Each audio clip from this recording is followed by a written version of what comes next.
Hello hi welcome back to our channel. It's Gopalam. ఎలా ఉన్నారు? అందరూ బాగున్నారా? ఈ రోజు వీడియోలో మినప్పప్పు మురుకులు ఎలా తయారు చేయాలో చూపించిపోతున్నాను. మేమైతే మురుకులు అనే అంటాము, కొన్ని సైడ్ జంతికలని చక్లీలని కూడా అంటారు. మా సైడ్ అయితే మురుకులు అనేసి అంటాము.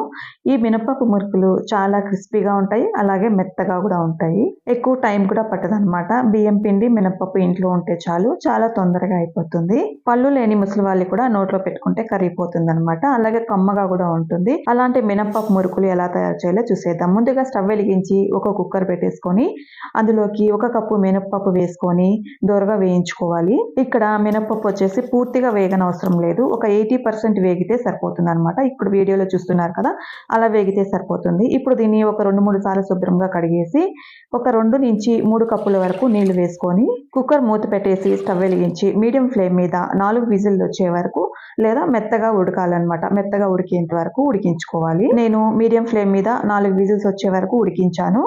4 విజిల్స్కి ఇలా అయితే ఉడికిందనమాట. ఇప్పుడు దీన్ని చల్లారిన తర్వాత మిక్సీ జార్లోకి వేసి మెత్తగా రుబ్బుకోవాలి. పప్పుని ఇలా మిక్సీ జార్లోకి వేసుకున్న తర్వాత రుబ్బడానికి అవసరమైనంత నీళ్లు కూడా వేసి రుబ్బుకోవాలి. అప్పుడే అది మెత్తగా అవుతుందన్నమాట. ఇలా మెత్తగా రుబ్బుకున్న తర్వాత వేరొక గిన్నెలోకి, లేదా నేనైతే ఇక్కడ పప్పు ఉడికించిన కుక్కరే తీసుకున్నాను, అందులోకి 2 కప్పుల వరకు పొడి బియ్యం పిండి వేసుకోవాలి. తర్వాత మనం మెత్తగా రుబ్బుకున్న మినపప్పు పిండి కూడా వేసుకోవాలి. తర్వాత ఒక చిన్న రోట్లోకి 1 స్పూన్ వాము వేసి ఒక 4-5 సార్లు అలా అనేస్తే సరిపోతుంది.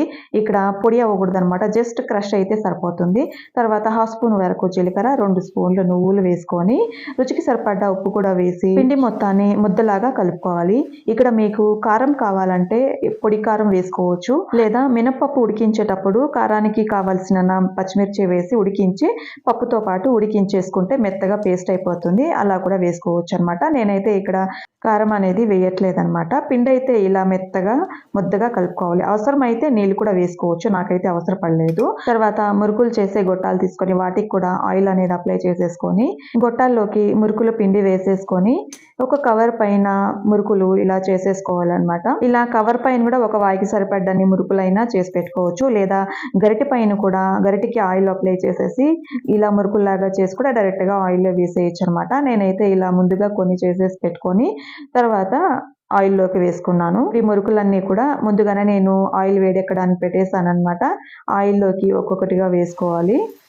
మురుకులు వేసుకున్న తర్వాత మంట అనేది మీడియం టు హై అడ్జస్ట్ చేసుకుంటూ మురుకులు అనేది కాల్చుకోవాలి. 2 వైపులా మంచి గోధుమ రంగు వచ్చేంత వరకు వేయించుకోవాలి. ఈ మురుకులు కాలడానికి మనకు ఎక్కువ టైం కూడా పట్టదన్నమాట, చాలా తొందరగానే కాలిపోతాయి.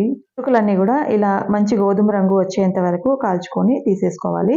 మురుకులు వేసినప్పుడు బబుల్స్ అనేది ఎప్పుడైతే ఆగిపోతుందో అప్పుడు వెంటనే మురుకులు తీసేసుకోవాలి.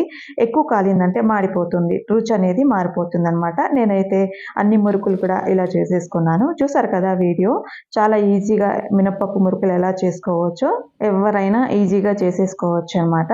ఈ మురుకులు పళ్ళు లేని ముసలి వాళ్ళు కూడా నోట్లో పెట్టుకుంటే కరిగిపోయేంత మెత్తగా ఉంటుంది. వీడియో చూసారు కదా, వీడియో నచ్చితే లైక్ చేయండి, షేర్ చేయండి, కామెంట్ చేయండి. Thanks for watching.